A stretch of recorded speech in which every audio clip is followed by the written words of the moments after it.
Sup readers, some manhwa getting an anime right now don't deserve it. But in this video, I've gathered all the great manhwa I believe deserve an anime adaptation and ranking how well I think their anime will be in the current anime landscape. Starting off with Ordeal. Ordeal is a very unique manhwa based in Trinidad, which is comprised of mainly a black cast of characters. So it will be very different in the anime sphere. I don't think there's really an anime right now that's mainly comprised of just a black cast of characters. So we'll feel a little different once it becomes an anime, but we'll have a great success. It has a very compelling story, compelling progression, and very good action. There's a lot of action in this series, a lot of aura forming moments. I think Ordeal can have a good aura off with solo leveling at the rate it's going. Every 2 or 3 chapters, there's just one aura moment. So it's an aura filled series. So the animators gotta be really careful when animating this one. So it's gonna definitely have a great success. Probably will do better than solo leveling if it's animated with the same quality as solo leveling. Pick Me Up.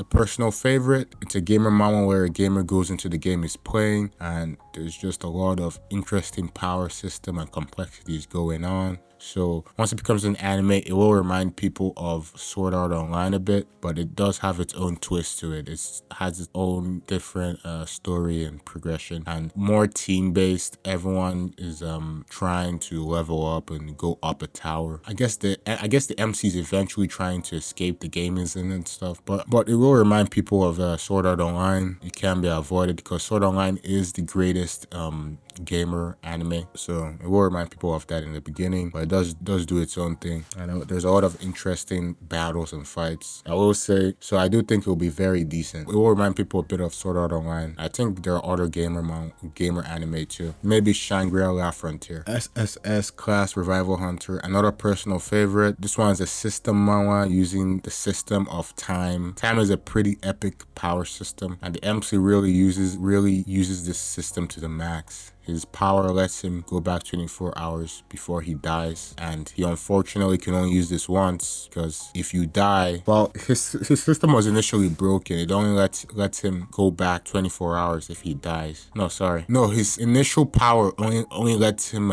steal the powers of people that kills him. That was his initial power, and using his initial power of letting him steal abilities of people that kill him, a ranker just randomly decided to kill him, and that ranker had the ability to go back in time if they ever die. So merging his ability to steal other people's powers if he dies, plus going back in time if he dies from stealing that ranker's power, he abuses that power to the max, making it an infinite power stealing system. If someone kills him, he steals their ability, goes back, steals their ability, goes back. So he really abuses that in the beginning of the series. So it has a very, very strong beginning, one of the strongest on this list, of him killing himself over and over again to come back and have revenge on the guy. So there are a lot of hypes moments in this, a lot of different worlds within this. So I do think SSS Revival won't fall off. It has a lot of interesting things to keep the viewers hooked. I really hope it gets a good studio when it gets animated. Next up is Greatest Estate Developer. Now this one is very comedic. It's not really the story I look forward to in this series. It's just mainly the comedic timing with Lloyd's faces, remarks thrown across with the characters and everything. But the story is just a secondary thing for me. So when this gets animated, I'm really hoping they can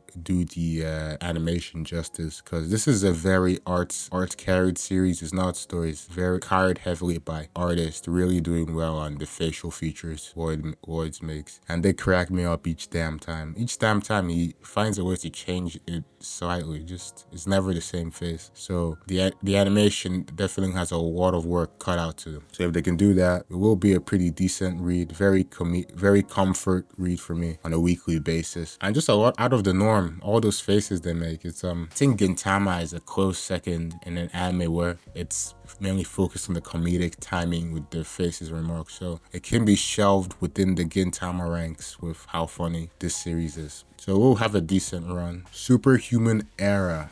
I think Superhuman Era won't fall off, man. This series can just be called Battle Everyday Era, because there is battle going on everywhere in this series, so you definitely won't get bored while while watching this one because of the amount of battles are in this series. And then there's also just a nice progression of each character. The story is told very non-linearly. There's a story with the MC, which is the white cap, then there's a story with another hero, then there's a story with a hero in France, a hero in Europe, and then there's a very complex villains that have abilities to steal other heroes, and then they're fighting aliens. So a lot is going on in this series, very action heavy, so you definitely wouldn't get bored. And I think, yeah, this is one of my top 10 manhwa, Superhuman Era.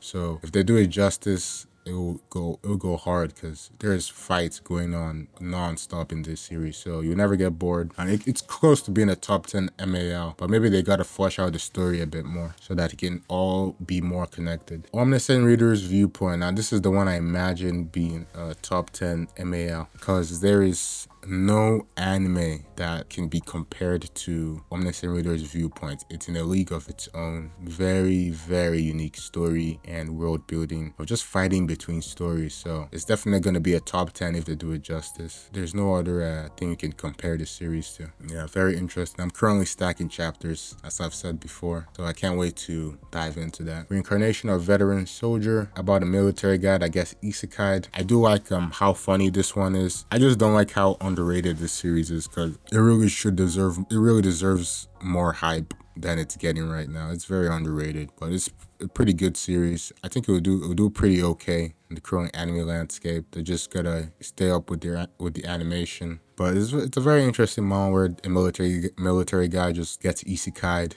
and just has some more realism about what's going on, not acting all bland and generic. He has a very interesting personality of his own that is fun to go through. So when it gets animated, it'll be pretty sick. But I mean, this format has been done before. There isn't really anything very unique, but it does have its own interesting style to it. So it will do pretty okay in the current anime space. Leviathan. When Leviathan gets animated, I know for sure it's gonna be called a Attack on Titan clone because it took a lot of inspiration from Attack on Titan. And while I was reading it, it did remind me a lot of Attack on Titan. Their battle gear suits where they shoot out pins and move around, the sea monsters, the people versus monster thing, like a lot of themes reminded me of Attack on Titan. So it will be compared to that, but will it surpass Attack on Titan? No, it won't surpass it. So it won't surpass it, but it's still gonna be a great success if done right. It's still very different from Attack on Titan and has a lot of its own struggles and battles going on between humanity and sea monsters. So it will definitely have a great success. Extra Academy Survival Guide. This one will be pretty good. It's a Magic Academy manhwa where a dude gets sent into the game he's playing. The dude has some smarts and tries to figure his way out through the levels while battling multiple stages in the game he's playing. He does it in a very smart and unique way, which is pretty cool to read through. I also like the way the harem is handled in this series too. It's handled pretty nicely, not very bland with all the girls throwing themselves on him, but just more slow paced, which is alright. But it's still a little weird how he's getting girls too easily. The harem is just done a little nicely than most series. That's all I'll say. But it's a very good Magic Academy manhwa, so it will be a pretty decent once it gets animated. Tyrant of the Tower Defense Game, another gamer manhwa. This one is a pretty good one. Another one of my personal favorites, top 10 manhwas.